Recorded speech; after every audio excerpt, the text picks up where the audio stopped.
my name is Martin Purnell and welcome to Off-Grid Christianity, a weekly podcast for those who go or don't go to church and where we can meet and hear from those that have made their faith count. This podcast series is to encourage via conversation and not necessarily change your mind prior to listening.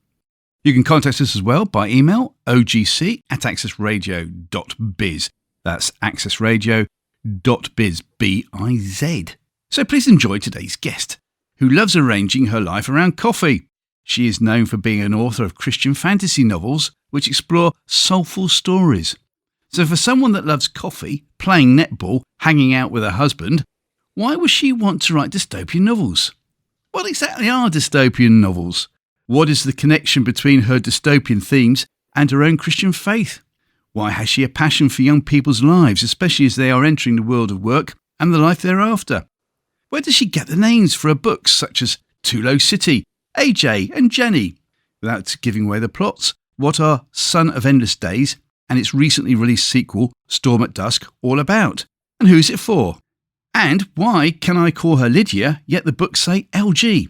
Better meet our guest then and find out all the answers to these and much more. It gives me great pleasure to welcome LG Jenkins, or should I say Lydia for short. Lydia, thanks for joining us today. How are you doing? I'm all right, Martin. Thank you for having me today. You're very welcome. Thank you.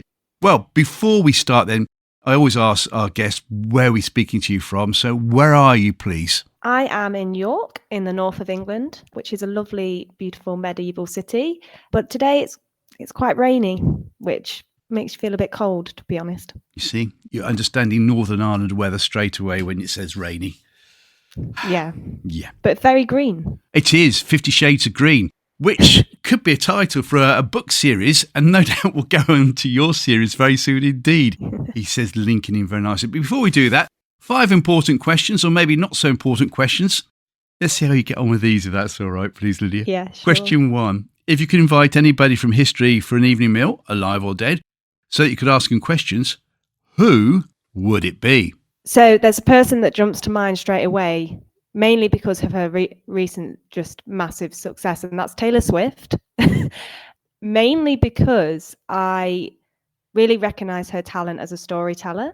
Yeah. And so I would just want to quiz her on how she writes, and also seeing the level of her success and wanting to really unpick how she deals with that and who she actually is as a person, because you never know through the media. Yes. Yeah, I just find the whole narrative behind her recent boom, if you like, quite fascinating. So yeah, that's the first person that jumps to mind. Well, that's a great answer. Obviously, over a meal, and you might be cooking her the meal as well.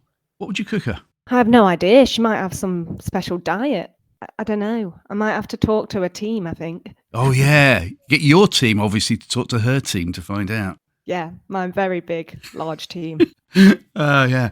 Well, that's a great answer. Thank you very much indeed. I can see this podcast is going to be great. Question 2. Who is your favourite biblical character or favourite biblical story or favourite parable, please, Lydia? I actually think I have favourite ones at different times in my life because of where I feel I am. And the recent one that sort of has been a real revelation to me is the story of Cain and Abel. Uh-huh. And actually, I've been sort of dwelling on when things in life don't go the way that you want them to go. Yeah, yeah. And when that happens, jealousy does become a real problem when you see other people having the things that you wanted. And a real revelation to me was that when Cain is jealous of Abel, he's first angry with God rather than direct. His jealousy was rooted in his anger to God because he'd not been given what he expected. And I was like, oh, that's a real revelation of actually, am I angry with God? And recognizing that and actually working through that with God and understanding, oh, okay, maybe I am angry with you here and I need to really process that. And I need to do some sort of turning around and picking apart. And yeah, that's actually led to a real sense of freedom. So yeah, recently I've been really dwelling on that story. When you say dwelling, how dwelling have you been dwelling? How dwelling have I been dwelling? I've just been thinking about it a lot and being reminded about it as I'm sort of going through my daily life in work and stuff. Maybe it could be part of a book narrative later on. Maybe. Question 3. If you were Prime Minister for the day, Lydia, and could change any law or impose a new law, what would it be? A very trivial thing that jumps to mind is... Oh, we like this. We like trivial stuff. Yeah, just Make train travel cheaper. Oh, very good. I'm just shocked at how expensive trains are. Yeah. And then you get on a train and it's always rammed and it's always, you might not even get your reserve seat. It's just, trains. I could go on about it for ages, so I'm not going to. But in reality, if I was trying to impose a new law, it's incredibly hard to decide which one it would be because there's so many factors I don't understand. And I'm not afraid to admit that I don't understand a lot of factors. So That's good. No, I like that. Really good friend of mine. 3 years ago, I had to go from Bristol up to Leeds for a business meeting, and it was like 300 quid to go up there on a train. Yeah. So to prove a point, he actually flew to Dublin from Bristol Airport, caught a flight to Leeds, got there before the train, and saved 50 quid. Yeah. We had that once. We were trying to get to Cornwall, and it was going to be cheaper for us to fly from Leeds to Belfast and then fly to Newquay, I think, from Belfast or something. Yeah, you can do that, yeah. Which is just ridiculous. Well, I can hear lots of people going, preach it, sister, book it, you are the next Prime Minister. Very good. Oh, please no. Please no. Yeah, but think of all the free football tickets you'll get. I would, wouldn't I? Yeah. I would get a lot of free football tickets. Yeah, you would. And a lot of free football shirts, especially of the away team with your name on the back. Yeah, maybe that's another law I'd impose. Make those cheaper. They're really expensive as well. Your stock is rising all the time now. And you're going to be getting party political people knocking on your door after this. Come and work for us. Yeah, that's the thing. I'd just make everything cheaper. But as I say, I don't understand what implications that would have. I think it would just cause chaos. Doesn't matter. Just do it. Question 4. Outside of family events, what has been your most enjoyable day out so far, please, Lydia? Do you know, the other month I decided to take myself to Whitby on the bus. Oh, yeah? Which took forever. However, it's supposed to be Britain's most scenic bus ride. Is it? Yeah, but it was really misty, so we didn't see any of the scenery. But I took myself to Whitby because I just felt like I needed a day. And I went and had coffee, obviously. And then I walked along the beach, went to a bookshop, bought myself a couple of new books, went back to the same coffee shop, drank coffee, started reading my books, and then went home. And it was amazing. Wow. Yeah. So if I was spending a day by myself, that's what I would choose to do. Yeah, very simple. Well, you assume Whitby has loads of fish and chip shops, so you must have fish and chips at lunchtime. This is going to make me sound really lame. I took a packed lunch. Very good. Yeah, I took a packed lunch. A lot cheaper. And of course, the bus ride would have been a lot cheaper than the train, if the train still goes to Whitby. Oh, well, yeah, because it's on the £2 cap. So it cost me £2. What £2 cap? So at the moment, I think it's still going. The government made every bus route across the country £2. Really? Yeah. Wow. So I can get from York to Whitby for £2. There you go. My cup of tea, nice and cheap. That's very good. Question 5. What has been your most embarrassing moment to date then, please? It's not appropriate to talk about. It's going to be my answer. Oh. I really can't talk about it. Because if I gave you another answer, it wouldn't be truthful. Because that wouldn't be my most embarrassing moment. My most embarrassing moment is just not appropriate. Does it involve toilets by any chance? Something in that vicinity. But yeah, I just can't talk about it, Martin. If we were having a drink down the pub, I'd probably tell you. But not now. Is it worth my while flying over just to find out what it is? No, it's definitely not worth that. It's not worth that. Actually, your reaction would probably be, oh, bless you. That would be your reaction. You are the first person, nearly 100 episodes, whereby you can't share your most embarrassing moment. It is that bad. Tell you what, you'll have to tell me off air if that's all right. I will. And if any friends or family who are close to me listen to this, they know exactly what I'm talking about. Oh, I'm looking forward to it. Well, that's all we have time today. Thanks so much for joining us, Lydia. I'm looking forward to the end. Thank you. I did mention the fact that you're known as LG Jenkins, although I can call you Lydia. Mm-hmm. So, question is, for number 1, why LG and not Lydia Jenkins? So when I was first writing these books, I actually had some friends look at them. And originally I was actually going to use Lydia Grace. So Grace is my middle name, classic, 90s Christian child, Lydia Grace. And with the content of the books, one of the people who was doing some like constructive criticism for me actually said, Lydia Grace is a really feminine name. And essentially they were saying for the content of the book, it's too feminine, it's too soft of a author name, which I thought was an interesting insight.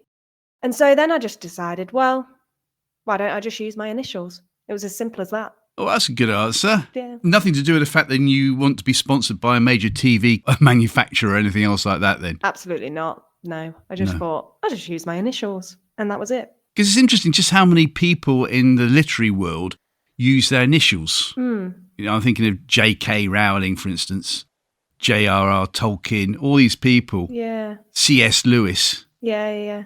I don't really know the reason why, actually. I don't know whether it's like so you don't know their gender initially. I don't know. But not that would really matter, I don't suppose. Yeah. But no, it was simply a thought, and I thought, oh, that sounds quite good. And I stuck with it.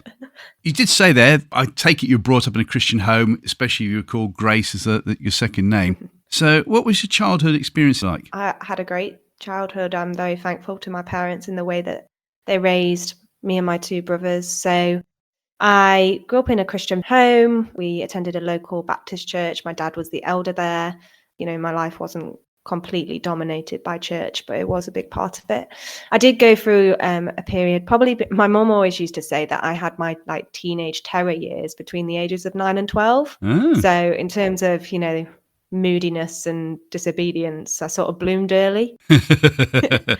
So between those sorts of ages, I wasn't really bothered about church. I was much more, or anything to do with faith. I was much more interested in friends and school and being out late and not coming back when my parents told me to come back and that sort of thing. But then I had an experience at school that actually I got into trouble and accused of something I still to this day believe I didn't actually do. And that experience sort of knocked a few things out of me.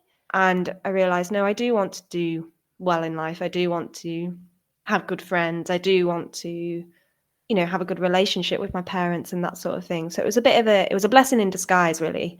And so I sort of made a switch and made some decisions. Yeah, I think I was 12, 13 or something like that. And then by the time I was 14, I was very much believing in Jesus as my savior and then got baptized. So I realize you asked about my childhood, but that's just turned into my testimony. But I suppose a lot of my childhood was. No, that's great. Having got that as your background, why would you want to suddenly think, oh, do you know what? I want to start writing dystopian novels. So for those that don't really know what a dystopian novel is, first of all, what is a dystopian novel? Yeah, so dystopian fiction is usually set in the future, and it is usually quite a dark, depressing setting where the world or society is under some sort of totalitarian or oppressive rule or regime. And it often follows characters within those societies who are either trying to cater to it or are exposed to things that show its corruption. And so you follow those characters in how they navigate that. And a lot of the classic dystopian tropes are, totalitarianism. If you think about things like Brave New World and George Orwell's 1984, more young adult stuff like The Hunger Games is actually more about individual self-expression in the face of adversity. And you often, with dystopian fiction, there is a central critique behind the narrative. So the author is making a criticism about the society that they are living in. So 1984, for example, and Brave New World, they were very much after the Industrial Revolution and society was moving on with technology. They were warnings against the uses of technology and how actually if we push it too far, we're going to lose our humanity. Oh, really? Yeah, okay. Which is really interesting. And so people have actually said that Suzanne Collins, who wrote The Hunger Games, some of her critique of society was the huge gap between the rich and poor. So in The Hunger Games, you've got the capital and then districts. And she's actually making a comment of this isn't right that we've got this huge gap. But yeah, the young adult stuff like The Hunger Games and Divergent and The Uglies and all of those other things are looking much more at young people's self-expression, as you'd expect with a young adult novel. But yeah, I hope that gives some insight. Yeah, it does. It's like an allegory, really, isn't it? Yeah. One of my all-time heroes, Patrick McGoohan, was in a TV series called The Prisoner. And that's where I first learnt all about allegories. Right. You need to watch it. Okay, I will put that on my very long list of things to... It's now on ITVX. Okay. And Christopher Nolan, the film director, is going to be making, they think, a film about it now as well. Oh. Oh, yes. I'm not a number, I'm a free man. There you Oh. go. There Dystopian you or go. what? I think so. So thank you for telling us what a dystopian story is. With your background and everything else, you go to university to study, I think it was English, wasn't it? Yeah. What do you remember about your time at university? I remember coming to the end of my third year. I was in the library with some friends, and we used to like meet in the foyer bit to eat our sandwiches and whatever. Which university? University of York. Yeah, so I studied here. And I remember coming down at lunchtime and saying to one of my friends, I am done. I am done with academia. I am done writing. I am done reading books, because I was just so exhausted. Yeah. So I remember it being really hard work, but also a lot of fun. Like, I've made amazing friends at university that I'm still friends with now. However, when I was at university, even though I was studying literature, I never once thought about writing a novel. That was never something that I'd considered doing. I'd done an internship the summer of my first year in marketing, and I decided I enjoy marketing. So at the end of my third year, I decided to get a job in marketing through an estate agent, and that sort of set me on a path on a marketing career. But then 2.5 years into my working career, I actually got made redundant, which was a really strange time, because it was a time where for the first time, I didn't really know what to do, which was both exciting but upsetting, because it's like, well, I've gone from doing my GCSEs to doing my A-levels to going into university and then going into a job. I've always had a plan, and it was sort of like laid out for me. And it had always, every single year, I'd achieved something. I'd either got a grade or, I don't know, maybe like a pay rise at the end of my first year of job, which I didn't get, which is another issue I think a lot of young people struggle with, is that we expect something at the end of every year of work. And that's not how the working world works at all. But anyway, so when I got made redundant, I realized I had a really unhealthy relationship with work, and that my whole identity, my whole self-worth was actually tied to it, was tied to how well I was doing, how much money I was earning in comparison to my friends as well. And I just realized, this is not good for me.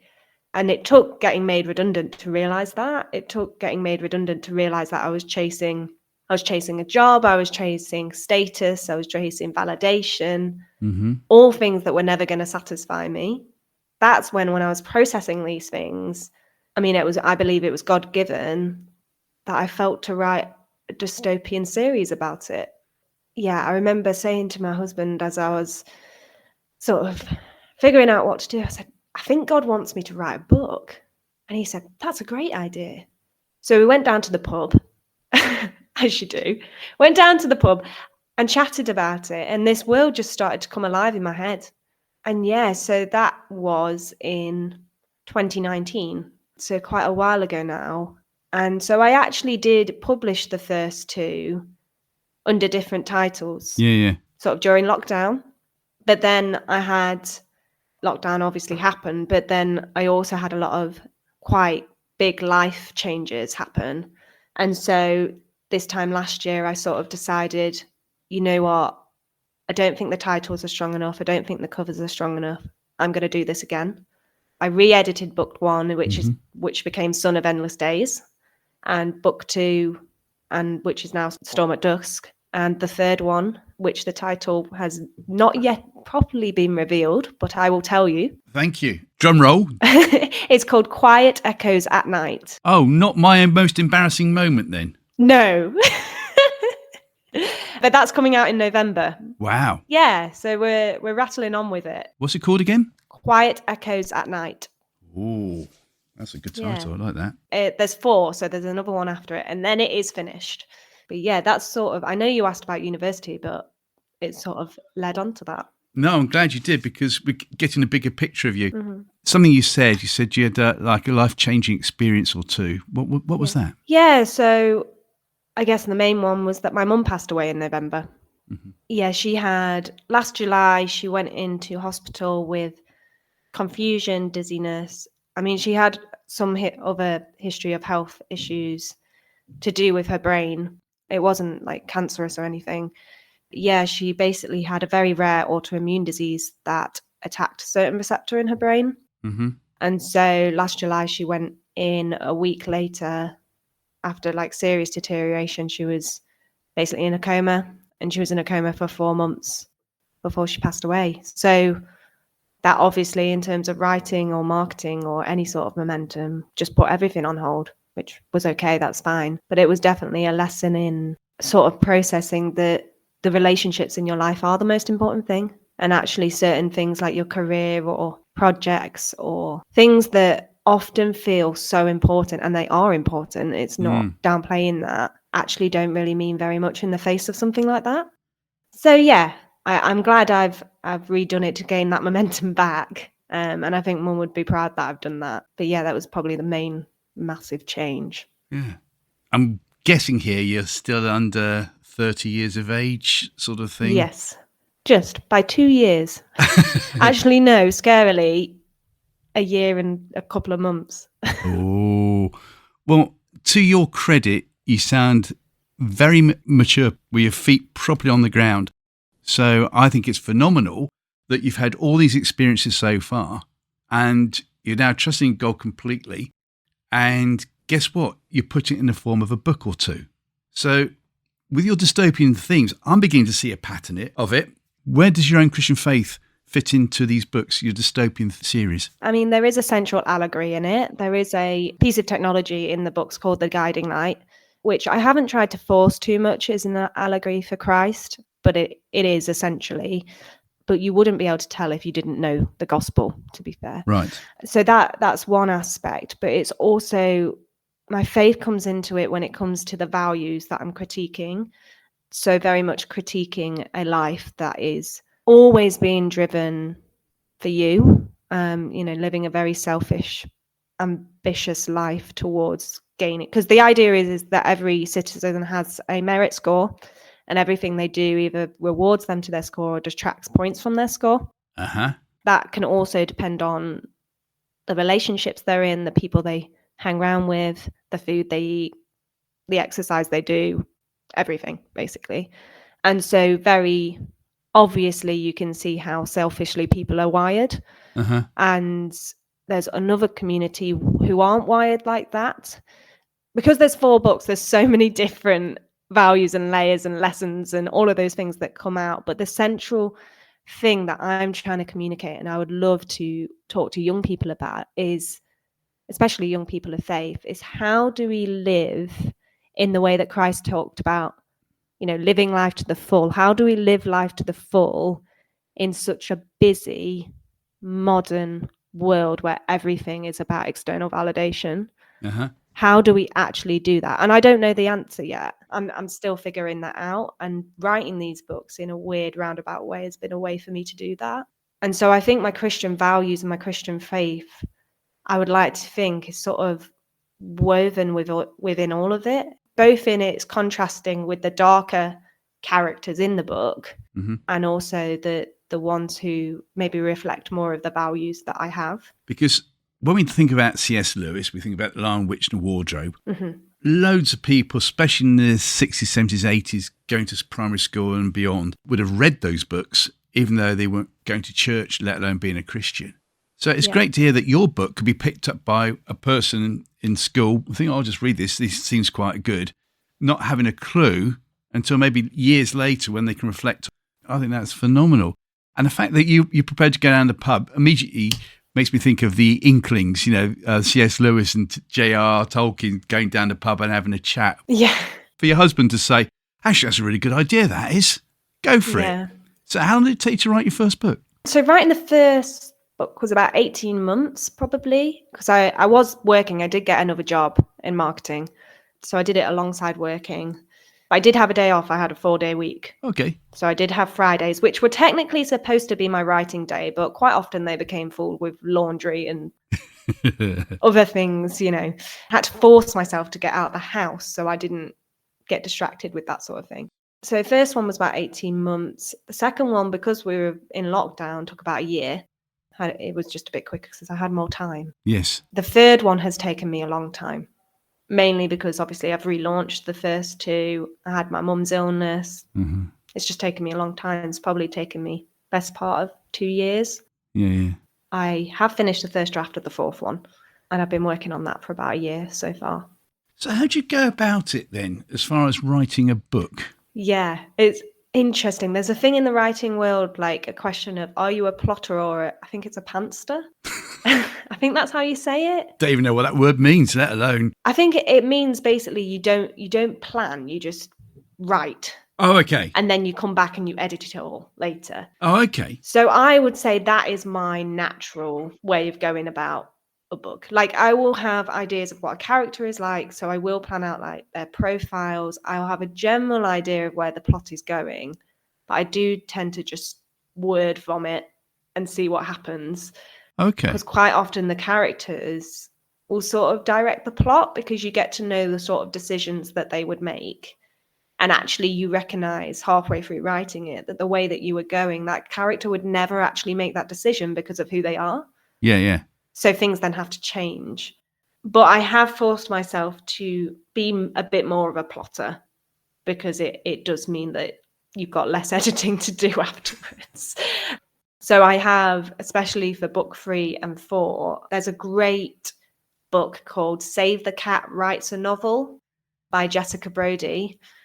And it basically goes through, in a very mathematical way, the different aspects of a story, in terms of, you have the first act where you've got a character who's got a problem that they need to solve. And then you go into act 2 when you hit a catalyst. So their world completely changes and they go into another world, or somebody dies or something catastrophic happens that means they're forced into a different life.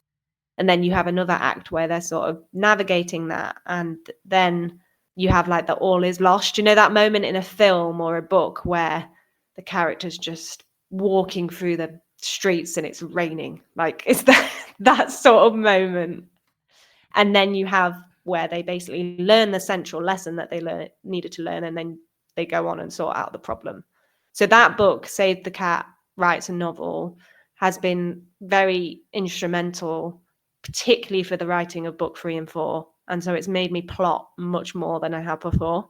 So yeah, and it actually helped me with re-editing the first one as well. Because I would have thought you'd have, certainly in my case, if I had the nous to even write a book, that I'd get flip chart pages after flip chart pages, put them all around the room, saying, right, okay, that's a character plot there, that's a person there, and so forth and so forth. But obviously in the digital world, that doesn't exist. So you've either got to be very brainy, remember everything, or write it down. Yeah. Of course, another thing is, where are you going to get all the names from? So, for instance, Tulo City, AJ. So I did have another name for the city, and I think it was something like Camjor or something, I can't remember.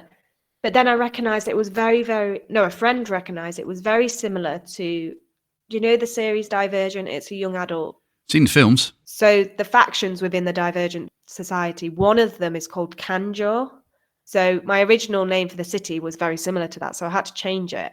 And you know what? I think I Googled, it's an African word, chulo, I think. Ah. And it's something to do with, it sounds really random and doesn't really make any sense, but it's something to do with a leaky bucket. So it's the idea that you've got this bucket that looks like it works, which is the idea that the city looks like it works, but it's got loads of holes in it and things are leaking all over the place. Ah, very good. It's a bit tenuous, but I don't know. Honestly, it was so long ago that you sort of forget how you get there. AJ and Jenny, I couldn't tell you. I know I wanted with AJ Ambers, I wanted there's a word for it, a name with, like superheroes where they've got the same, like Peter Parker, and they've got the same letter at the first and last name. There's a word for it. I can't. There is a word for it. It's not coming to me. I knew I wanted that, and I don't know why. But yeah, they just sort of came. I don't really have a process. I definitely, with the names, and there's a reason for it, which is revealed in some of the later books, I definitely wanted the names to be a little bit different than names we would typically hear. So like spelling Jenny with a G. Yes. And that sort of thing. And there's a few strange spellings of names that we would be familiar with. And there is a reason for that, but I won't tell you what it is. Quite right too. We have to buy book 4 of the series. Exactly. See what happens. Yeah. will be revealed. Very good marketing. Because I know there are loads of people I've met who say, "Oh, I'm writing a book. It's a novel sort of thing." So, great, let's read it and it never quite comes to fruition. And then a couple of times people self-publish. Yeah. When did you realise that actually you might well be onto a winner here, and this needs to really go big time and find a proper publisher? I mean, when I first did it, I didn't have a clue about the publishing world at all. I was probably quite naive, actually. And I knew, so Malcolm Down Publishing is my publisher, but I'm under the Grace and Down imprint. I had a contact who knew Malcolm. I got introduced to him. We had a chat and all of that. And I sent my manuscript off to him, and I had some feedback and all of that sort of stuff. And then he said he wanted to take it on. So it actually happened sort of straight away. Now, his publishing house works on a different model to like the biggest publishers. It's a smaller publishing house. But what I would say is that it's given me more than self-publishing would have done in terms of their distribution, their connection, particularly with the Christian trade. You know, we're still very early days, having relaunched the series, but there's a few things happening in the background.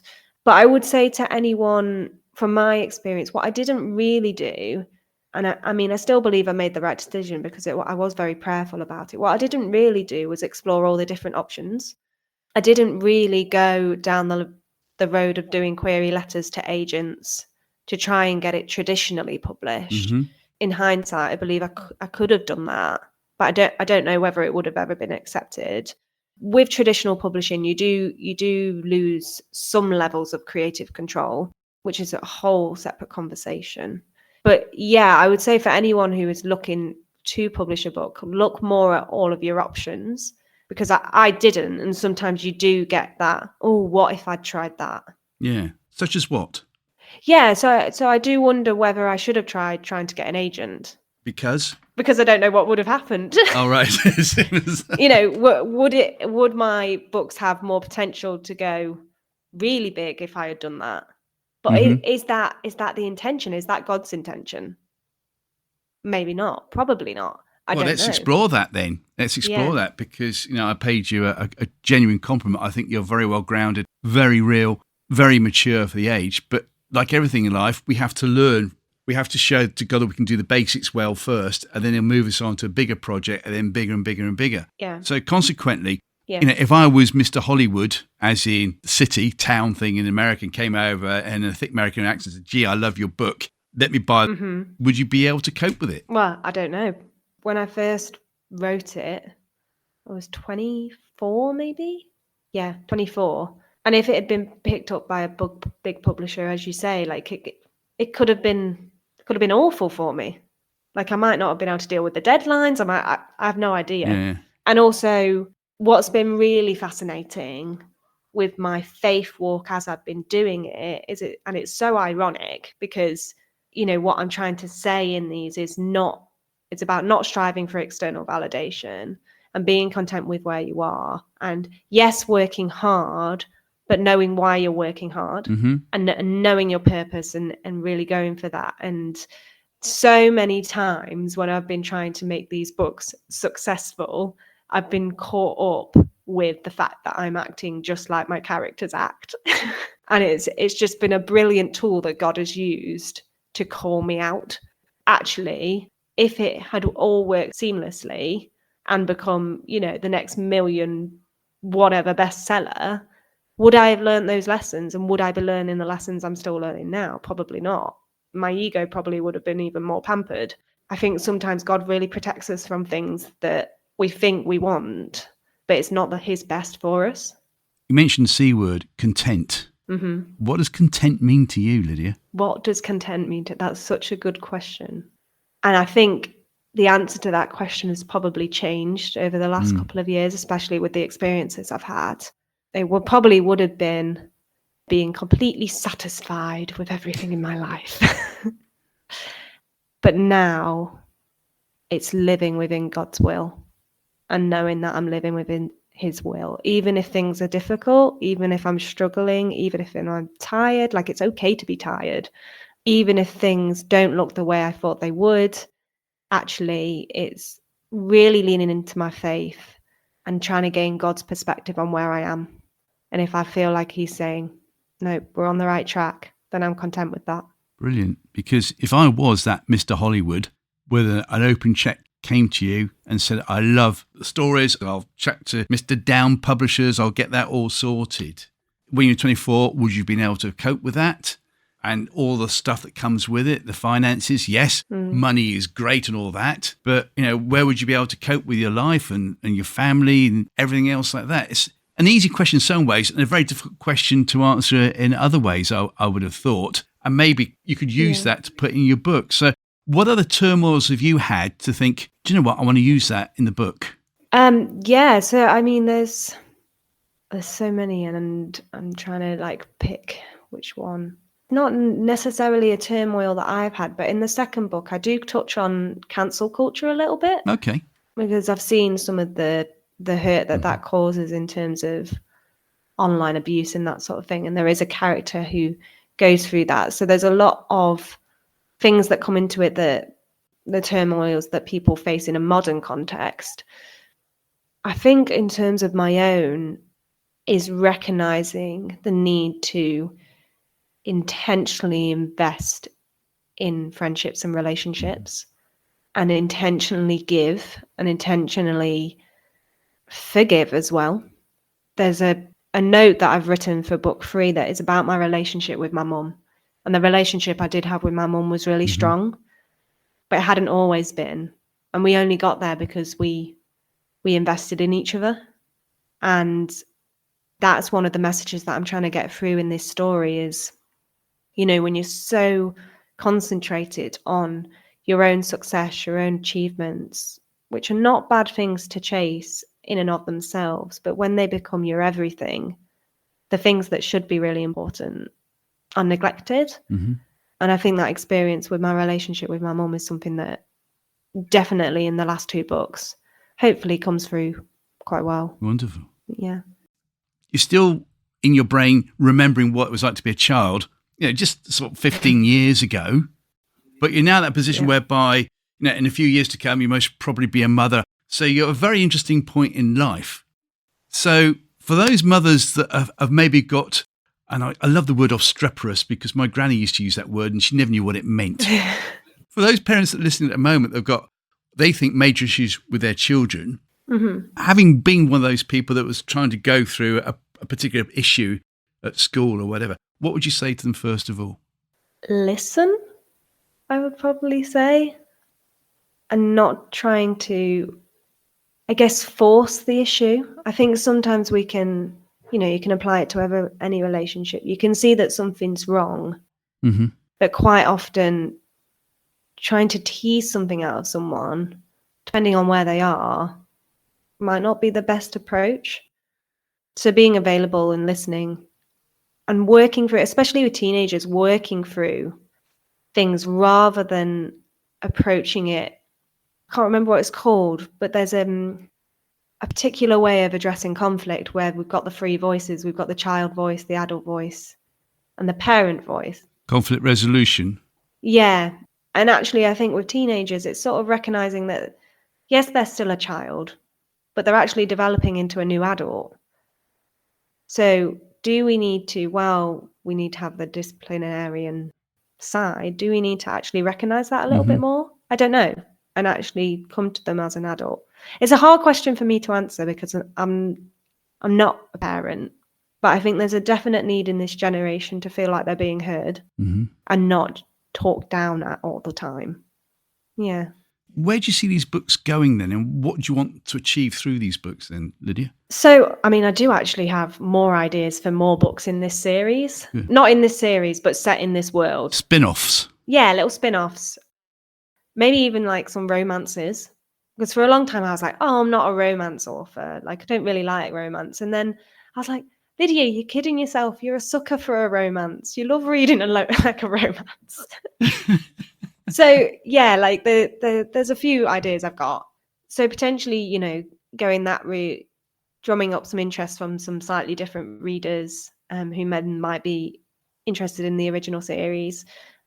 But my vision for it really, as I said, is I'd love them to be a tool to speak to young people, not just of faith, but speak to young people about how to navigate, particularly their 20s. Yeah, yeah. Because I think it's a gap particularly in church ministry, I think it's a gap.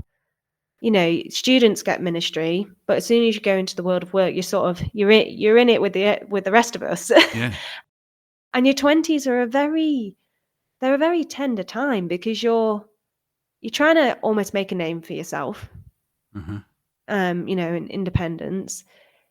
Especially now you've got social media selling you a lifestyle that most of us can't actually afford. Uh-huh. You lose friends because you drift. And then it's very difficult. You have to be very intentional about making new ones. So it can be a very lonely time of your life. So yeah, I'd love them to be a tool where I could go in and maybe into churches and youth spaces and student spaces and just have conversations with people about how they're really doing and how they're navigating it. What does success look like for them? And how to be restful while being productive, but prioritizing the right things. Yeah, that would be the vision.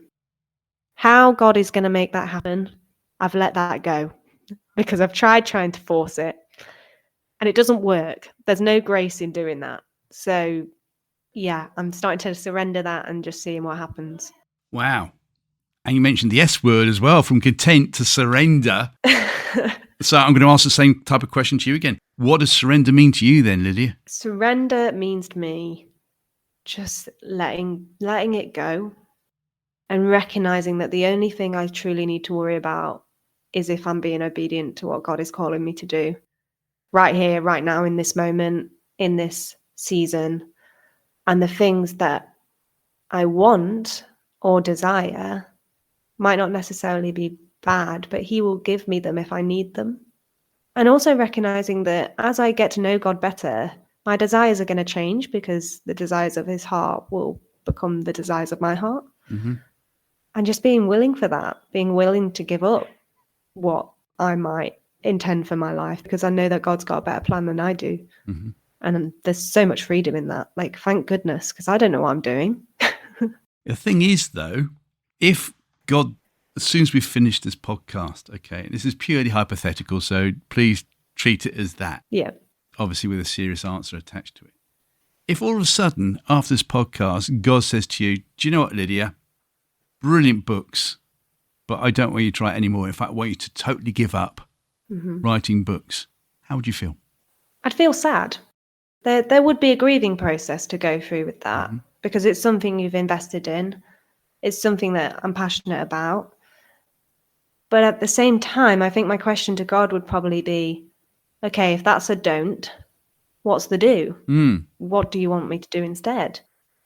And I could imagine that it would be something that I would have enthusiasm for and that He would really drive me forwards for, and I would recognize a purpose for.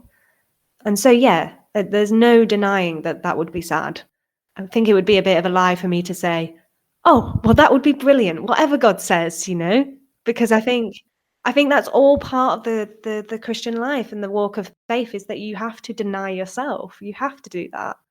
But that doesn't mean that it's easy. If it was easy, it would have absolutely no meaning. It wouldn't mean anything. It wouldn't be a sacrifice. So, yeah, I would feel sad, but I would be ready to see what God would have me do instead. Hand on heart, could you do it? Could I do it? Yeah. Not without a lot of prayer. Good answer. Good answer. And the reason why I'm asking that, you've said two things, actually. First of all, that you need to listen. So, you know, I've been doing that, as I always try to do on these podcasts, because that's the most important thing before you frame a question, just listen to what's been said. But you said the G word this time, grieve.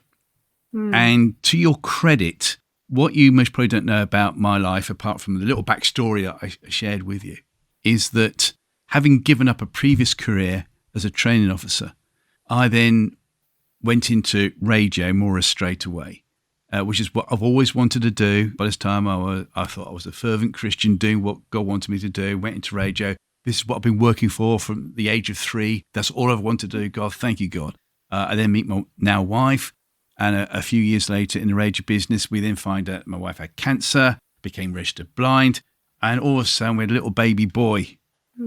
And I had to give everything up because it meant that there was no one else to look after a wife who was with cancer by this time, registered blind, all the other illnesses you can go through the alphabet she's had. And that's not exaggerating, that's actually genuine. Right. And there was no one else to look after a little 18-month-old. So I had to give up work. And you've nailed it for me, because the past 21, 22 years has been the right thing to do. And I would make the same decision again. It's been incredibly hard. Yeah. But I haven't been able to grieve, because it was like straight out of the fire into the frying pan for me. There was no peace. I just had to do it. Right. And I think what you said there with regard to grieving is very, very true. So thank you for that. Yeah. That's meant a lot to me. You seem to have a passion here for the teenagers. Where does this passion come from? Why? I think it's just from my own experiences. So I would say the passion really is for teenagers, but late teenagers going into new adulthood, I guess is what you'd say. And I think it's just come from my own experiences. I think it's when I got made redundant, I just recognized how much I relied on the validation of like my managers, how much I relied on whether I was doing well compared to my friends. So there was a bit of a competitive edge, which is complete nonsense now looking back when I'm older, because they're my friends, you know. We're friends. We have deep friendships. And so why does it matter what each of us earn or what each of us do? Like, yeah. So I just recognized a real issue in society, definitely for this generation, that one, we have so much choice, which is really quite paralyzing, because you never really know whether what you're doing is the right thing. So that causes anxiety. So then you have another tension of sometimes you might be in a scenario where you feel like you don't have much choice, like yourself, Martin, that you've just shared. And that causes anxiety as well. So you have to exist in this middle point where there's always going to be that tension. And for me, that middle point has become trusting God, because there is no other way. There isn't any other way to be free from that anxiety. And I think I'm so passionate about this generation because they're sort of stuck between those two places, and it's always anxiety inducing. And you know, social media makes that so much worse. But I will say there is good uses for social media. There are amazing ways to connect with people on there, and there are amazing ways to talk about different important things, and there's amazing ways to make people laugh as well, which I do enjoy doing. And so yeah, I think I'm just so passionate about it because I know what it's like, and I know what the trenches of your 20s is like, especially in this environment. And for those in the generation below me, I feel like it could only get worse with the development of loads of different things that might be happening. So yeah, don't know if that sums it up. Well, it does, because like you, as you're now more involved in the literary world, you know, you're going to be more, I suppose you call them lovies, who write books and things like that. You're going to be meeting more and more authors. Yeah. In my case, especially in the 90s and the early noughties, in a number of Christian bands that, you know, I'd go and interview and share a cup of coffee or two afterwards with. One of the biggest things that ever said to me was by a very, very well-known band. And I said, so what are you learning on your road trip at the moment, on your world tour? Well, it wasn't quite a world tour at the time. And they said, well, we have a pastor on board, and he keeps saying to us every day, same thing. What is the definition of trust? And it is trusting God without a backup plan. Yeah. And I think this is what you're maybe trying to say here as well. So that's what I understand it to mean. What does it mean to you? Yeah, I would totally agree with that. And that's really resonated quite deeply, because I'm someone who wants a backup plan. And I do it automatically without me even realizing it. I'm like, well, if that doesn't work out, I'll do this. Yes. And I've already made the backup plan. Yes. And therefore my trust has already been diminished. So I would agree with that. I think, there's just, for me, just trusting that God knows the best. And I think that's something that I've tried to develop in my own walk, is okay, Lord, this seems right. This seems good. It seems as if it could be from you, but is it the best? And yeah, that's what I would want. I want God's best, even if that's hard. Well, you've certainly gone through the experiences, and for the teenagers, 20-year-old something, 50-year-old something, 60-year-old something that's listening today, that might be at that crossroads thinking, yeah, but I've done everything I wanted to do. I've worked hard. I've done this for you, God. I've done that for you, God. I've gone to church every Sunday, blah, blah, blah, blah. And they're at this big crossroads now where it feels as if the world is falling apart underneath their feet. Got 1 minute in which to say something to them. What would you say to them? Oh my goodness. We can say that for a start, yeah. Oh yeah, oh my goodness. I think I'd probably ask them the question, where is your treasure? You know, what is the thing that you're really striving for? And is it truly getting to know God better? Because the reality is it probably isn't. But once it becomes that, by really seeking with no other agenda, the way forward will become clear. And I would also say, and this is something that I'm really learning, I read in the Bible this morning the parable about the widow and the judge, which I don't think a lot of people, it was Luke 17 or 18. We don't talk about a lot, and it's basically a widow comes before a judge and says, please pardon me of some charges or something like that. And the judge doesn't initially, but she keeps coming back. Yes. She keeps coming back. And eventually he grants her what she's asking for. And Jesus is saying, do not lose heart. Continue to pray. And that's something that God's really teaching me, that pray, ask me, continue to pray for things that are the deepest longings of your heart, and have faith that he will be faithful. So I think it's examining what you're striving for, whether you're wanting to get to know God, and continuing to pray would be what I'd say. Phenomenal answer. Lydia, thank you so much. Time has beaten us. It has. It really has. I know. It's amazing. You shared some amazing insights. Thank you very much indeed. Just reminds me now, as we finish, to ask you the final question. So, Lydia Jenkins, or LG, yeah. Who is your Christian hero, please? So it's completely cliche, and we've already talked about him, but he's the first person that jumps to mind, and it is C.S. Lewis.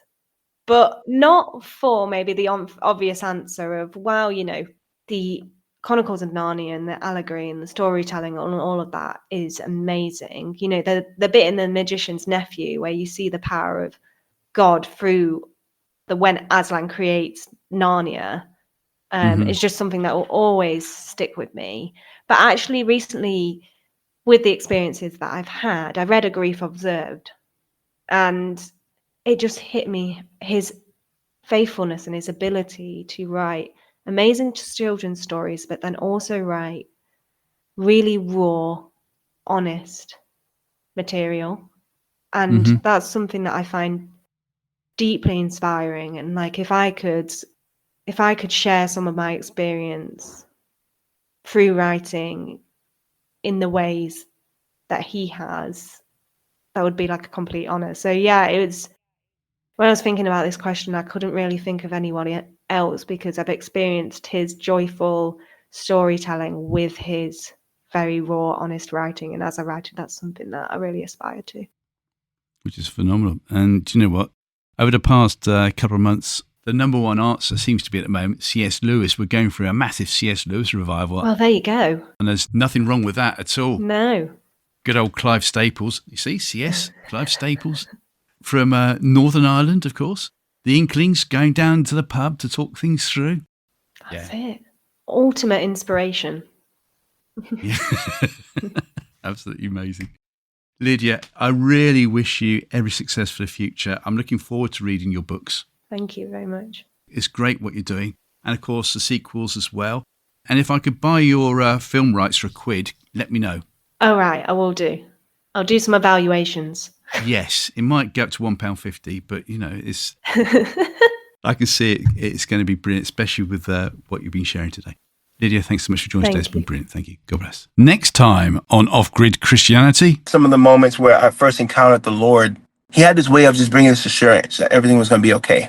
And he had this way of, I don't know, just speaking to me either to my heart or through a book or through a movie or through a person. And this was one of those moments where everything inside of me believed everything she was saying. And for that reason, I was like, oh, I don't have any doubt that God is with me. And I needed that because I had experienced, because of my dad's situation, him, being in and out of my life and him being struggling with addiction, I had seen empty promises. I had seen my dad fail. So for me to get to this point where I can believe that my Father in heaven was different and that he's a God that doesn't fail. It took him like just being intentional with me and being patient with me. And I think that's what I needed to be able to see God in the light that I see him today. So please join me for the next episode with special guest Kieran. Until then, cheerio.